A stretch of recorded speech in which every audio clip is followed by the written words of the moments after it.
그때에 야곱이 애굽에 곡식이 있음을 보고 아들들에게 이르되 너희는 어찌하여 서로 바라보고만 있느냐. 야곱이 또 이르되 내가 들은즉 저 애굽에 곡식이 있다 하니 너희는 그리로 가서 거기서 우리를 위하여 사오라. 그러면 우리가 살고 죽지 아니라 하리라 하매 요셉의 형 11이 애굽에서 곡식을 사려고 내려갔으나 야곱이 요셉의 아우 베냐민은 그의 형들과 함께 보내지 아니하였으니 이는 그의 생각에 재난이 그에게 미칠까 두려워함이었더라. 이스라엘의 아들들이 양식 사러 간 자 중에 있으니 가나안 땅에 기근이 있음이라. 때에 요셉이 나라의 총리로서 그 땅 모든 백성에게 곡식을 팔더니 요셉의 형들이 와서 그 앞에서 땅에 엎드려 절하매 요셉이 보고 형들인 줄을 아나 모르는 채 하고 엄한 소리로 그들에게 말하여 이르되 너희가 어디서 왔느냐. 그들이 이르되 곡물을 사려고 가나안에서 왔나이다. 요셉은 그의 형들을 알아보았으나 그들은 요셉을 알아보지 못하더라. 요셉이 그들에게 대하여 꾼 꿈을 생각하고 그들에게 이르되 너희는 정탐꾼들이라. 이 나라의 틈을 엿보려고 왔느니라. 그들이 그에게 이르되 내 주여 아니니이다. 당신의 종들은 곡물을 사러 왔나이다. 우리는 다 한 사람의 아들들로서 확실한 자들이니 당신의 종들은 정탐꾼이 아니니이다. 요셉이 그들에게 이르되 아니라 너희가 이 나라의 틈을 엿보러 왔느니라. 그들이 이르되 당신의 종 우리들은 12 형제로서 가나안 땅 한 사람의 아들들이라. 막내 아들은 오늘 아버지와 함께 있고 또 하나는 없어졌나이다. 요셉이 그들에게 이르되 내가 너희에게 이르기를 너희는 정탐꾼들이라 한 말이 이것이니라. 너희는 이같이 하여 너희 진실함을 증명할 것이라. 바로의 생명으로 맹세하노니 너희 막내 아우가 여기 오지 아니하면 너희가 여기서 나가지 못하리라. 너희 중 하나를 보내어 너희 아우를 데려오게 하고 너희는 갇혀 있으라. 내가 너희의 말을 시험하여 너희 중에 진실이 있는지 보리라. 바로의 생명으로 맹세하노니 그리하지 아니하면 너희는 과연 정탐꾼이니라 하고 그들을 다 함께 3일을 가두었더라. 사흘 만에 요셉이 그들에게 이르되 나는 하나님을 경외하노니 너희는 이같이 하여 생명을 보존하라. 너희가 확실한 자들이면 너희 형제 중 한 사람만 그 옥에 갇히게 하고 너희는 곡식을 가지고 가서 너희 집안의 굶주림을 구하고 너희 막내 아우를 내게로 데리고 오라. 그러면 너희 말이 진실함이 되고 너희가 죽지 아니하리라 하니 그들이 그대로 하니라. 그들이 서로 말하되 우리가 아우의 일로 말미암아 범죄하였도다. 그가 우리에게 애걸할 때에 그 마음의 괴로움을 보고 듣지 아니하였으므로 이 괴로움이 우리에게 임하도다. 르우벤이 그들에게 대답하여 이르되 내가 너희에게 이 아이에 대하여 죄를 짓지 말라고 하지 아니하였더냐. 그래도 너희가 듣지 아니하였느니라. 그러므로 그의 핏값을 치르게 되었도다 하니 그들 사이에 통역을 세웠으므로 그들은 요셉이 듣는 줄을 알지 못하였더라. 요셉이 그들을 떠나가서 울고 다시 돌아와서 그들과 말하다가 그들 중에서 시므온을 끌어내어 그들의 눈앞에서 결박하고 명하여 곡물을 그 그릇에 채우게 하고 각 사람의 돈은 그의 자루에 도로 넣게 하고 또 길 양식을 그들에게 주게 하니 그대로 행하였더라. 38절입니다. 야곱이 이르되 내 아들은 너희와 함께 내려가지 못하리니 그의 형은 죽고 그만 남았음이라. 만일 너희가 가는 길에서 재난이 그에게 미치면 너희가 내 흰머리를 슬퍼하며 스올로 내려가게 함이 되리라. 아멘.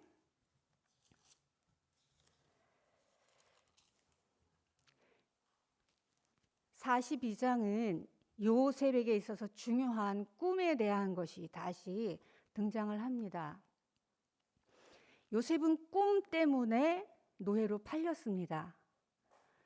요셉은 왕의 죄수 감옥에 갇혀 있는 상태에서 꿈 때문에 꿈을 해석해 주었기 때문에 그곳에서 풀려났습니다. 요셉은 꿈을 해석해 주었기 때문에 바로의 밑에서 총리로 일할 수 있게 되었습니다.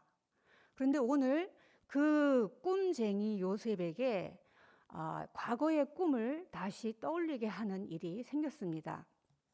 42장 2절을 보시면 야곱이 또 이르되 내가 들은즉 저 애굽에 곡식이 있다 하니 너희는 그리로 가서 거기서 우리를 위하여 사오라.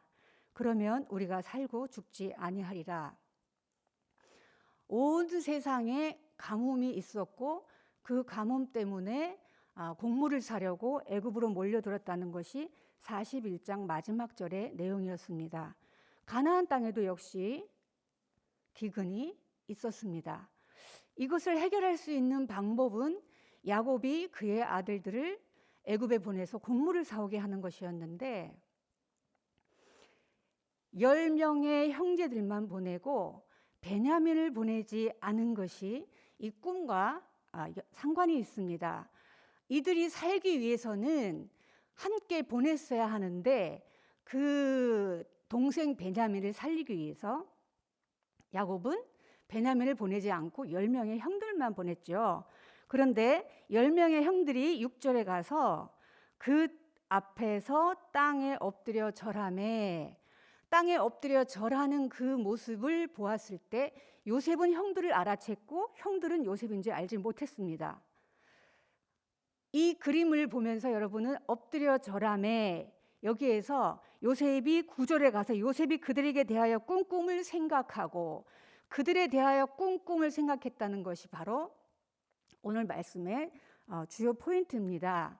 그들에 대해서 꿈이 어떤 내용이었냐 하면 37장 7절과 9절에 이렇게 되어 있습니다.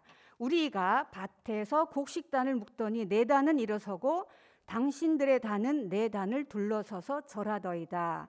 형제들의 단이 곡식단이 요셉의 단에게 절을 하는 장면을 첫 번째 꾸었고요.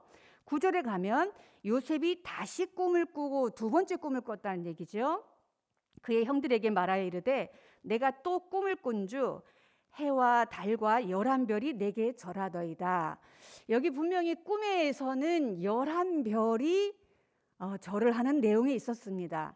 그런데 형들이 와서 이렇게 절하는 모습을 보니까 한 명이 비어 있는 거예요. 꿈의 내용과 달랐습니다. 꿈 때문에 여러 우여곡절을 겪었던 이 요셉은 꿈 해석하는 일에 있어서 하나님이 주신 분명한 은사가 있었습니다. 앞장 41장의 25절과 32절을 보시면 애굽의 바로의 꿈을 해석해 주고 나서 이 요셉이 꿈에 대해서 분명히 말했던 이야기가 25절에서는 바로의 꿈은 하나다. 두 번을 꾸었지만 하나다. 하나님이 하실 일을 보여준 거지 꿈이다. 이렇게 얘기를 합니다. 그러니까 꿈이란 하나님이 하실 일을 미리 보여준 것이다. 이렇게 말하면서 본인이 지금 꿈에 대해서 어떤 생각을 가지고 있는지 생각을 말했습니다. 32절에서는 그 꿈은 두 번 꾸었다는 것은 하나님이 이미 정하신 일이고 속히 행하신다는 것에 대해서 또 바로에게 이렇게 말을 했습니다. 그리고 나서 42장에 자신이 꾼 꿈에 대해서 언급할 때에 이 연관성은 두 번 자신이 꾸었던 일들도 하나님께서 반드시 속히 행하실 것이라는 생각을 연결해 주게 합니다. 그런데 그때까지 그 형제들이 절할 때까지 요셉은 과거의 일을 잊었습니다. 자신이 므낫세를 낳고 41장에서는 므낫세를 통해서 이름을 지을 때에 하나님께서 내 고난과 내 아버지의 모든 일을 잊게 하셨다라고 므낫세의 이름을 그렇게 의미를 가지게 했습니다. 꿈의 내용에 대해서는 몰랐지만 꿈 때문에 이 애굽의 총리의 자리에 올랐는데 과연 형제들이 와서 절을 하는 모습을 보고 이 정탐꾼으로 몰아가는 것이 복수를 위한 것인지 우리가 고민해 볼 때에 결코 그런 것이 아니라는 것입니다. 왜냐하면 꿈은 하나님이 하실 일을 보여주는 것이기 때문에 하나님이 반드시 행하실 일에 지금 빠져있는 그 동생 베냐민을 데리고 와야만 하나님이 이 언약을 성취하실 거라는 확신이 있었기 때문에 정탐꾼으로 몰아가서라도 그 가족을 데리고 와야만 자신의 가족들을 살리는 일을 할 수 있다는 것이 요셉이 가지고 있는 하나님의 꿈, 하나님이 하실 일이었습니다.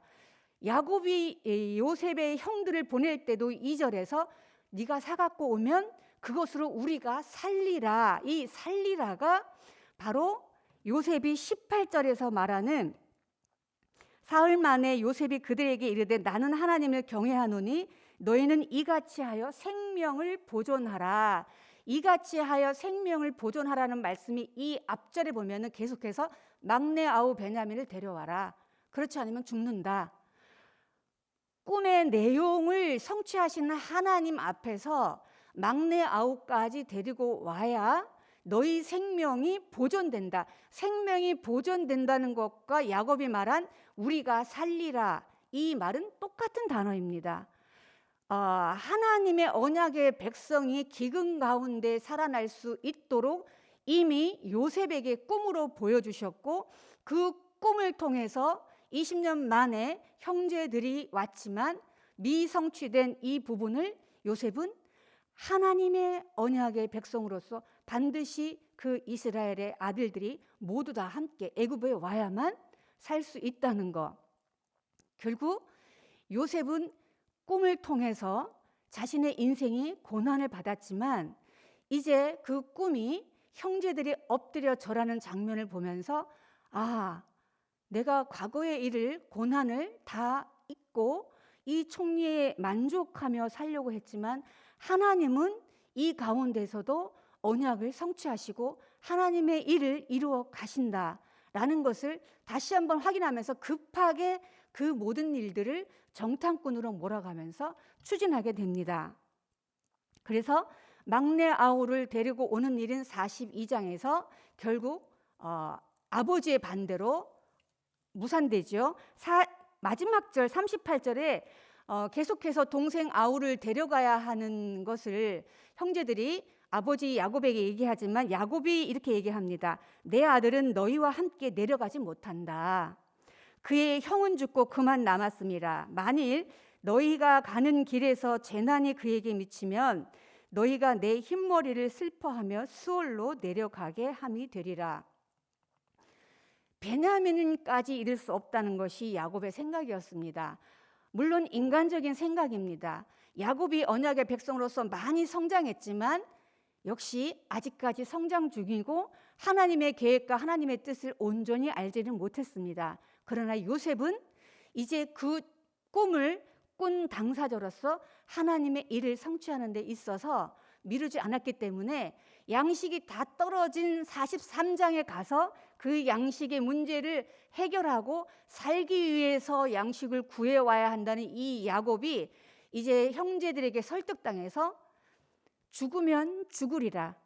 사랑하는 베냐민이라 할지라도 그가 죽으면 죽으리라. 우리가 살아야 한다. 우리 이스라엘 백성들이 살아야 한다. 그러니 그 형들을 보내게 되는 일이 43장에 가서 있고 결국 베냐민이 애굽에 형들과 함께 올라왔을 때에 요셉은 그 형제들이 함께 11명이 절하는 그 광경 이후에 함께 잔치를 베풀고 언약의 백성들을 축복하면서 내가 당신들을 먹여 살릴 것이다.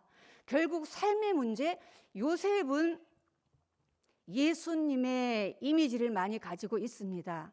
영혼을 살리기 위해서, 사람을 살리기 위해서 모든 높은 자리를, 영광을 다 버리고 인간이 되셨고 고난의 자리에 오신 것처럼 채색 옷을 입고 쇳덩옷을 입고 가장 사랑받는 아들 요셉이었지만 그가 이스라엘의 아들들과 그의 민족을 살리기 위해서 먼저 꿈을 꾸고 그것 때문에 벌거벗겨 구덩이에 던져지고 감옥에 갇히고 그로 인해서 고난받다가 다시 그들을 구원할 수 있는 총리 위치에 이르게 되는 것들, 이것이 예수 그리스도가 가지고 있는 모습을 요셉 안에서 볼 수 있는 것입니다. 요셉은 45장에 가서는 결국 하나님이 이 일을 성취하시기 위해서 나를 먼저 보낸 것이니 당신들은 염려하지 않아도 된다라고 고백하게 됩니다. 이 모든 일들을 통해서 우리가 사람 살리는 일에 부름 받았고 생명을 보존하는 일에 부름을 받았다는 것을 요셉을 통해서 다시 한번 확인했습니다. 새벽에 나오셔서 더 기도하시고 더 하나님 앞에 가까이 있는 분들은 요셉처럼 아마 더 많은 고난과 연단 가운데 있을 거라고 생각을 합니다. 왜냐하면 먼저 고난의 자리에 있다는 건 생명을 살리는 일, 영혼을 살리는 일에 하나님의 꿈과 비전이 우리 가운데 있다는 것입니다. 그 꿈을 보여준 사람은 지금 당장은 그 꿈의 내용이 무엇인지 모르지만 하나님이 성취하실 일이 우리 가운데 있기 때문에 이 모든 일들을 인내하면서 감내하고 나아갈 때에 하나님이 속히 우리를 통해서 이루실 축복의 통로로 사용하신다는 것을 기억하시는 하루가 되었으면 좋겠습니다. 기도하겠습니다. 하나님 아버지, 영혼을 살리고 생명을 보존하시는 하나님의 일에 저희들을 부르시고 함께 동역할 수 있는 기회를 주심에 감사합니다. 다른 사람을 살리라고 주신 힘과 권력과 에너지들을 형제 간의 갈등이나 부부 간, 부모 간, 성도 간의 갈등 때문에 낭비하지 않도록 붙들어 주시옵소서. 우리를 향한 하나님의 꿈과 계획을 깨닫는 지혜가 있게 하시고 꿈을 성취하실 하나님의 신실하심을 기대하며 고단한 인생 중에도 주님 한 분으로 기뻐하고 만족하는 은혜를 허락해 주시옵소서. 예수님의 이름으로 기도합니다. 아멘.